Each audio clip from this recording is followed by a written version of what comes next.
இப்பொழுது நதிகள் அறக்கட்டளை டீமின் சார்பாக ஆன்மீக உரையாற்ற சிவ திரு ஆளாள சுந்தர் விஜயகுமார் ஐயா வந்திருக்காங்க. ஐயா வணக்கம். வணக்கம். உங்களோட ஆன்மீக உரையும் உங்களோட ஆன்மீக பயணத்தையும் பற்றி மக்களுக்கு விளக்கமாக கொஞ்சம் சொல்லுங்க ஐயா.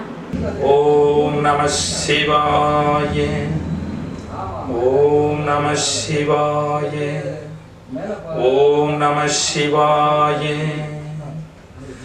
தென்னாடுடைய சிவனே போற்றி, எந்நாற்றவர்க்கும் இறைவா போற்றி, அண்ணாமலையும் அண்ணா போற்றி, கண்ணார் அமுத கடலே போற்றி, காவாய் கனகத் திரளே போற்றி, கைலை மலையானே போற்றி போற்றி. எல்லாம் அல்ல இறைவனோட திருவருளோடு பிரபஞ்சத்தில் இருக்கின்ற அனைத்து உயிர்களும் வாழ்வாங்கு வாழ வேண்டும் என்று எல்லாம் அல்ல இறைவனை வேண்டிக் கொள்கிறேன். சொல்லுங்கம்மா, என்ன விஷயம் தெரிஞ்சுக்கணும் நீங்க? ஐயா, நீங்க இந்த ஆன்மீகத்துக்கு எப்பதுலேருந்து இருக்கிறீங்க? எதனால இந்த ஆன்மீகம் பயணம் நீங்க மேற்கொண்டீங்க? இதை பத்தி கொஞ்சம் சொல்லுங்க ஐயா. நல்லதுங்கம்மா. ஆன்மீகம் அப்படின்னு நம்ம எடுத்துக்கிட்டோம் அப்படின்னா நிறைய அன்பர்களும் நிறைய பெரியோர்களும் சான்றோர்களும் இந்த ஆன்மீகத்தை பற்றி நிறைய புத்தகங்களாக இருக்கட்டும், நிறைய பாடல்களாக கொடுத்துருக்குறாங்க. அந்த வகையில் நம்ம ஒரு மானுட பிறப்பெடுத்து வாழ்ந்து வருகின்ற காலத்தில் எல்லோரும் இறைவன் மேலே ஒரு நம்பிக்கை இருக்கும். ஆனால் தனக்குன்னு ஒரு கஷ்டம் வரும்போது தான் இறைவன் மேலே அதிகமான நம்பிக்கையோட பக்தியோடு நம்ம போகிறோம். அது உலக வாழ்க்கையில் பார்த்துருப்பீங்க. அப்படித்தான் நானும் இந்த இறைவனுக்குள்ளே உள்ளே வந்தேன். அப்படி வந்த பொழுது தான் இறைவன் தான் எல்லாமே அப்படிங்கிற ஒரு தெளிவு நமக்கு கிடைச்சிது. அந்த தெளிவில் பார்க்கும்போது நாயன்மார்களுடைய வரலாறுகளை படித்து அவர்கள் எப்படி இந்த இறைவன் மேல் ஒரு இடைவிடாத அன்பு, ஒரு தூய்மையான அன்பு வச்சிருந்தாங்கன்றதை பார்க்கும்போது நாம் வச்சிருக்கிறதெல்லாம் ஒரு பக்தி இல்லை, அவர்கள் காட்டின வழி தான் உயர்ந்த வழி அப்படின்னு சொல்லி அந்த தேவார திருவாசகம் என்று சொல்லக்கூடிய அருளாளர்கள் அருளி செய்த 12 திருமுறையை நாம் ஒரு முழுமுதற் கடமையாக கொண்டு அதை படிக்க ஆரம்பித்து அதில் சிறிதளவு இறைவனுடைய கருணையோடு நாம் இன்று படித்து தெரிந்து கொண்டு அந்த தேவார திருவாசகங்கள் காட்டிய வழியிலே இருந்து நாமும் பயன்பெற்று அதை படிப்பதனால் இறைவனை வணங்குவதனால் நம்ம வரக்கூடிய நன்மைகளை நாமும் பயன்பெற்று நம்மளோடு அந்த பயணம் இருக்கக்கூடாது என்று எல்லோரும் பயன்பெற வேண்டும் என்பதற்காக நமக்கு தெரிந்த இடங்களிலெல்லாம் தெரிந்த நண்பர்களுக்கெல்லாம் அந்த தேவார திருவாசகத்தை பற்றி சொல்வது, அதில் உள்ள கருத்துக்களை சொல்வது, ஆன்மீகத்தில் உள்ள விளக்கங்களை சொல்லி அவர்களை பயன்பெற செய்வதாக ஒரு பயனுள்ள இருக்கின்றோம். ஆன்மீகம் அப்படின்னு ஒரே வார்த்தையில் அதை நம்ம சொல்லி முடிக்க முடியாது. அதற்கு அருளாளர்கள் நிறைய விஷயத்தை ஒரே வார்த்தையில் கொடுக்கணும் அப்படின்றதுக்காக ஆன்மீகன்ற வார்த்தையை கொடுத்துருப்பாங்க. ஆன்மீகம் அப்படின்னா, ஆன்மீகம் அப்படி என்றால் என்ன அப்படின்னா தன்னை அறிவது. தன்னை அறிவது தான் ஆன்மீகம். அப்படி தன்னை அறிவதற்கு உதவுவது இறை வழிபாடு. இறை வழிபாட்டில் நாம் செல்கின்ற பொழுது அந்த நாயன்மார்கள் காட்டிய வழியும் தேவார திருவாசகங்கள் காட்டுற வழியும் உண்மை, சத்தியம், ஒழுக்கம், இந்த நிலையில தான் இந்த ஆன்மீகத்தில் பயணிக்க முடியும். இதை தவிர்த்து ஒரு ஆன்மீகம் என்று ஒன்றுமே இல்லை. மானுட பிறப்பெடுத்த நாமெல்லாம் இந்த ஆன்மீக வழியில செல்கின்ற பொழுது நம்முடைய ஆணவம், கண்மை, மாயை என்று சொல்லக்கூடிய இந்த மும்மலங்களை நீக்குகின்ற பொழுது நாம் ஒரு பிறவா நிலை என்று சொல்லக்கூடிய முக்தி நிலையை அடைய முடியும். இதற்கு வழிகாட்டுவதற்குத்தான் பல நூல்களும் பல சான்றோர்களும் பெரியோர்களும் நமக்கு பல வழிமுறைகளை சொல்லியிருக்கிறார்கள். இன்றைய காலகட்டத்தில் ஆன்மீகத்தை பற்றி தெரிந்து கொள்வதற்கு பல நூல்களும் பல பெரியோர்களும் பல சான்றோர்கள் இருந்தாலும் நாம் எவ்வளவு தூரம் உண்மையாகவும் ஒழுக்கமாகவும் இருக்கிறோமோ அந்த அளவு தான் நாம் பயன்பெற முடியும்.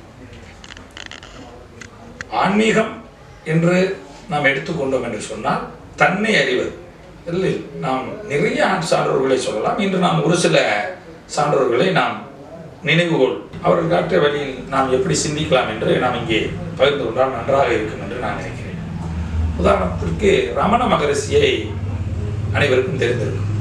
அவர் சிவமே, திருவண்ணாமலையில் இருக்கின்ற மலையே சிவம் என்றதனால் அருணாச்சல சிவ என்று சொல்லி அதை தவிர்த்து வேறு எங்கும் செல்லாமல் அங்கே இருந்து ஞானம் பெற்று முக்தி அடைந்தவர் என்பதை அறிவீர்கள்.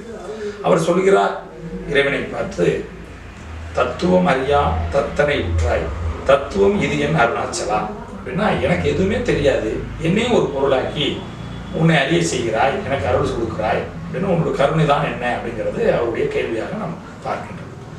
அந்த இடத்துல அடுத்த வரியாக தானே தானே தத்துவம் அதனை தானே காட்டுவாய் அருணாச்சலா என்று சொல்கிறோம். அதனால இறைவனை பற்றி நாம் அறிந்து கொள்ள முடியுமானா முடியாது. அவர் அறிய முடியாத பொருள், தெரிந்து கொள்ள முடியாத பொருள், உணரக்கூடிய பொருள். இறைவன் அறியவோ தெரியவோ கூடிய பொருள் அல்ல. பார்த்தேன் என்று சொல்வார், பார்க்க முடியாது நம்மளால். அவரை பற்றி முழுமையாக தெரிந்து கொள்ள முடியுமா என்றால் முடியாது. ஆன்மீகத்தில் இறைவனை பற்றி சிந்திப்பதுதான் ஆன்மீகம் என்று சொல்கிறோம். அந்த ஆன்மீகத்தில் இறைவனை பற்றி தெரிந்து கொள்வதற்கோ அறிந்து கொள்வதற்கோ நமக்கு அவ்வளவு அறிவு இல்லை. ஆனால் அவரை உணர முடியும். அவர்தான் இந்த பிரபஞ்சம், அண்ட சராசரமும் இறைவனே.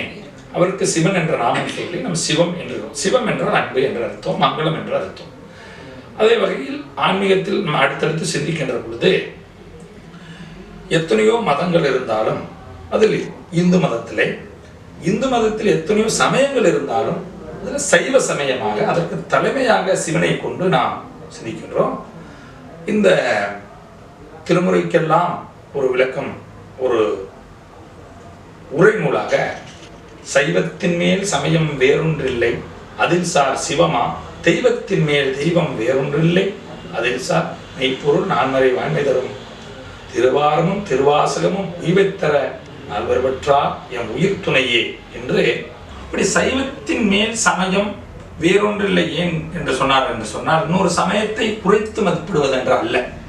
எங்கே சைவ சமயம் உயர்ந்து நிற்கின்றது என்று நாம் சிந்திப்போம் என்று சொன்னால், மற்ற சமயத்தை சார்ந்தவர்கள் அவர்கள் ஏதேனும் ஒரு இறைவனை முழு தலைமையாக ஏற்றுக்கொண்டு வழிபாடு செய்தாலும், இந்த சைவ சமயம் எங்கே உயர்ந்து நிற்கின்றது என்று நாம் பார்க்கின்ற பொழுது, மற்ற சமயத்தில் அவர்கள் ஒரு தெய்வத்தை தலைமையாக கொண்ட, உதாரணத்திற்கு கௌபாத்தியம் என்றால் கணபதியை முதல் கடவுளாக கொண்டு சைவத்தில் வட மாநிலங்களில் கொண்டாடுவாங்க, பார்த்துருவோம். அதுபோல் வைணவத்தில் பெருமாளை முதன்மையாக கொண்டு சொல்லுவாங்க. அவர்கள் பிற சுவாமியை ஏற்றுக்கொள்வது கூட சிலதை பார்த்துருப்பீங்க நீங்கள். ஆனால் சைவ சமயத்தில் அப்படி இல்லை.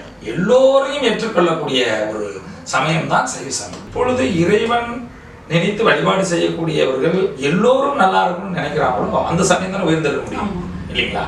தனிப்பட்ட முறையை இங்கே இறைவனை யாரும் ஒதுக்க முடியாது இல்லையா? அந்த வகையில் இந்த சைவ சமயம் உயர்ந்து நிற்கும். அந்த வகையில் ஆன்மீகத்துக்குள்ள நாம் அனுபவித்து பெற்றது பார்க்கும்போது, தேவார திருவாசகங்களை பாடுகின்ற பொழுதும் அதை படிக்கின்ற பொழுதும் நம்முடைய உள் மனமானது தூய்மை அடைகிறது. எந்த மனம் தூய்மையாக இருக்கிறதோ அந்த உள்ளத்தில் இறைவன் குடியிருப்பார் என்பது அருளாளர் வாக்கு. அந்த வகையில் இந்த தேவார திருவாசகம் படிக்கின்ற பொழுது நம் மனம் தூய்மை அடைகிறது. உண்மை வழியில், சத்தியத்தின் வழியில், ஒழுக்க வழியில் நாம் இருக்கின்றோம். நம்ம நிறைய பார்த்துருப்போம். பெண்கள் என்று சொன்னால் அச்சம், மடம், ஞானம், பயிர்ப்பு, இந்த 4 பெண்களுக்கு முக்கிய சொல்லுவோம். அதுபோல ஆண்களுக்கு அறம், பொருள், இன்பம், வீடு என்று நாம் சைவத்தில் சொல்லுவோம். அந்த அறம், பொருள், இன்பம், வீடு, அந்த வகையில் ஒரு மானிட பிறப்பெடுத்தவர்கள் ஆன்மீக வழியில் வாழணும். அப்படி ஆன்மீக வழியில் வாழ்கின்றவர்கள் இறைவனை தனக்கு தலைமையாக கொண்டு அவருக்கு தொண்டனாக நான் இருக்கிறேன் என்ற மனநிலையோடு வாழ்கின்றவர்கள் பிறருக்கு தீங்கு செய்வதிலிருந்து முதல்ல அவங்க வேறுபடுறாங்க. அப்படி அறத்தின் வழியில் நின்று பொருள் ஈட்டுகிறார்கள். அந்த பொருளை கொண்டு வாழ்க்கை வாழ்றாங்க. அதுல தான தர்மங்கள் செய்யும்போது அவங்க இன்பம் பெறுகிறார்கள். அதனால அவங்க முக்தி அடைகிறாங்க. இதுதான் வீடு பெற்ற நிலையை அடைகிறாங்க. அப்போ ஒரு மானிட பிறப்பெடுத்தவர்கள் மனிதரார்கள். பிரபஞ்சத்தில் எத்தனையோ உயிர்கள், 80 லட்சம் கோடி யோனி பொருத்தத்துல உயிரினங்கள் இருந்தாலும் இந்த மானிட பிறப்பு என்பது மிக மிக அரிது. கருதி வருது மானிடரால் பிறத்தலது என்று அவை பற்றி சொல்ல நம்ம கேட்கிறோம். அப்போ மானிட பிறப்பெடுத்து நாம ஏதோ பிறந்தோம், இறந்தோம், நடுவில் கொஞ்ச நாள் வாழ்ந்தோம் அப்படின்னு ரொம்ப பேர் வாழ்ந்துட்டு இருக்காங்க. அது வாழ்க்கை அல்ல. அதுக்கு பேர் வாழ்க்கை அல்ல. இதற்கு திருவாசகத்துல ஒரு பாடல் உண்டு.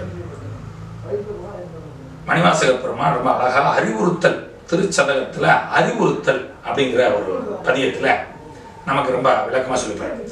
வாழ்கின்றாய் வாழாமல் நெஞ்சமே வல்வினை பற்று ஆள்கின்றாய் ஆளாமல் காப்பானை ஏத்தாதே சூழ்கின்றாய் கேடுனக்கு சொல்கின்றேன் பல்காலம் வீழ்கின்றாய் நீ அவல கடலாய வெள்ளத்தே. இங்கே இறைவனுடைய நாமத்தை சொல்லி இறைவனுடைய வழியில் நின்று தேவார திருவாசகம் பாடி உண்மை, ஒழுக்கம், பண்பு, பணிவு, ஆசை இல்லாமல், பேராசை இல்லாமல், சுயநலம் இல்லாமல், போட்டி இல்லாமல் வாழ்கின்ற வாழ்க்கையை விடுத்து ஆணவம், கண்மை, மாயை என்ற மலங்குழல் வீழ்ந்து ஆசைப்பட்டு பொன்னாசை, பெண்ணாசை, மண்ணாசை என்ற சொத்து சுகங்களை சேர்த்து கடைசியில் நோய்வாய்ப்பற்று எதுவும் கூட வரப்போறதில்லை என்ற தெளிவில்லாமல் வாழ்கிற வாழ்க்கையே அல்ல. எனவே ஆன்மீக பயணத்தில் இருந்து இறைவன் நாமத்தை சொல்லி இறைவன் எங்கும் நிறைந்திருக்கிறான், நாம் செய்கின்ற குற்றங்கள், நாம் செய்கின்ற நன்மைகள் அனைத்தையும் பார்த்து கொண்டிருக்கின்றான் என்பதை தெரிந்து எவர் ஒருவர் வாழ்கிறார்களோ அவருக்கு பெயர்தான் வாழ்க்கை. எனவே அந்த வாழ்க்கையை நாம் வாழணும். ஏன்னா இறைவன் ஏதோ கோயிலுக்குள்ள மட்டும்தான் இருக்கிறாரு அப்படின்னு நினைச்சுக்கிட்டு ரொம்ப பேர் இன்னைக்கு ஆன்மீகவாதியா இருக்கட்டும், அவங்க யாரா வேணாலும் இருக்கணும், எல்லாரும் என்ன நினைக்கிறாங்கன்னா இறைவன் கோயிலுக்குள்ள இருக்காங்க, வெளியில நாம் செய்யக்கூடிய தவறுகள் அவருக்கு தெரியாது அப்படின்னு நினைக்கிறாங்க. அது முதல் தவறு. இறைவன் நமக்குள்ளும் இருக்கிறார், உங்களுக்குள்ளும் இருக்கிறார், தூணிலும் இருக்கிறார், துரும்பிலும் இருக்கிறார். அவர் இல்லாத இடமில்லும் இல்லை. அவர் ஆதியும் அந்தமும் இல்லாதவர். அவர் எங்கும் தீக்கமர நிறைந்தவர். ஏகன் அநேகன், ஒருவன் பலவாக இருக்கிறார். அந்த வகையில திருவந்திரத்துல திருமூலர் ஒன்று சொல்லுவோம், ஒரு பதிப்பாடுவார். கண்காணி இல்லென்று கல்லம்பல செய்வார், கண்காணி இல்லா இடமொன்றில்லை காணுங்கால், கண்காணியாக கலந்தெங்கும் நின்றானை கண்காணி கண்டார் கள்ள ஒளிந்தார். கள்ளம் என்றது குற்றம், குற்றம், தவறு, போட்டி, இதெல்லாம். ஏன்னா இறைவன் நாம் செய்கின்ற ஒவ்வொரு செயலையும் பார்த்து கொண்டிருக்கின்றான் என்ற நினைப்பு நமக்கு வரணும். அது வந்துருச்சுன்னா நாம் தப்பு செய்வதிலிருந்து, தவறு செய்வதிலிருந்து, குற்றம் செய்வதிலிருந்து நாம் முழுமையாக விடுபடுவோம். ரொம்ப பேர் நாம் செய்கின்ற தவறோ நாம் செய்கின்ற குற்றமோ பிறருக்கு தெரியாது என்பதனால தான் பல குற்றங்களை செய்து கொண்டிருக்கின்றோம் வாழ்க்கையில. அந்த குற்றம் செய்யக்கூடிய அதுக்குண்டான பலாவளங்கள் நம்மளே வந்து சாரும் என்பதும் சில பேருக்கு தெரிவதில்லை. கர்மா என்று சொல்லுவோம் இல்லைங்களா? சஞ்சித கர்மா, பிராச்சித கர்மா, அநாங்கிய கர்மா அப்படின்னு சொல்லுவோம். அந்த வகையில நாம் வாங்கி வந்த கர்மா, ஆணவம், கண்மை, மாயினா, ஆணவம் என்பது நான் என்கிற அகங்காரத்தை குறிக்கிறது, கர்மா என்பது நான் வாங்கி வந்த வார்த்தை குறிக்கிறது. எந்த காரணத்துக்காக இங்கே இறைவனால் படைக்கப்பட்டோமோ அந்த காரணத்திற்காகத்தான் இங்கே நடக்கின்ற ஒவ்வொரு செயலுக்கும் ஒரு காரணம் உண்டு. இறைவனுக்கு தெரியாமல் எது நடப்பதில்லை. அதனால ஆன்மீகத்தை பொறுத்தளவில் நான் உணர்ந்து கொண்டது குற்றம் இல்லாத வாழ்க்கை, போற்றி இல்லாத வாழ்க்கை, கோபம் இல்லாத வாழ்க்கை, சுயநலம் இல்லாத வாழ்க்கைனா அதற்கு தேவார திருவாசகங்களை படிக்கணும். அந்த பொருளுடன் படிக்கின்ற பொழுது நம் மனம் தூய்மை அடைகின்ற பொழுது வாழ்க்கை மீண்டும் சிறப்போடு இருக்கும். எனவே அத்துணை பேரும் ஆன்மீகத்தில் முதலில் நாம் தெரிந்து கொள்ள வேண்டியது தன்னை உணர்வது. நான் யார், எதற்காக நீ பிறந்தோம், அடுத்து என்னவாக போகிறோம் அப்படிங்கிற ஒரு தெளிவு வேணும் என்று சொன்னால் அதுக்கு தேவாரம் திருவாசகத்தை படிக்கணும். தேவாரம் திருவாசகத்துல நமக்கு முழுமையான தெளிவு, விளக்கம் கிடைக்கும். இதுதான் நான் பெற்றுட்டு அந்த பயனை எல்லோரும் அடைகின்றதுக்காக நம்ம அங்கிருந்து தேவாரம் திருவாசகம் பாடுறது, விண்ணப்பம் செய்வது, திருவாசகம் முற்றோது செய்வது, இப்படி தொடர்ந்து எங்களுடைய ஆன்மீக பயணம் போய்கிட்டு இருக்கு.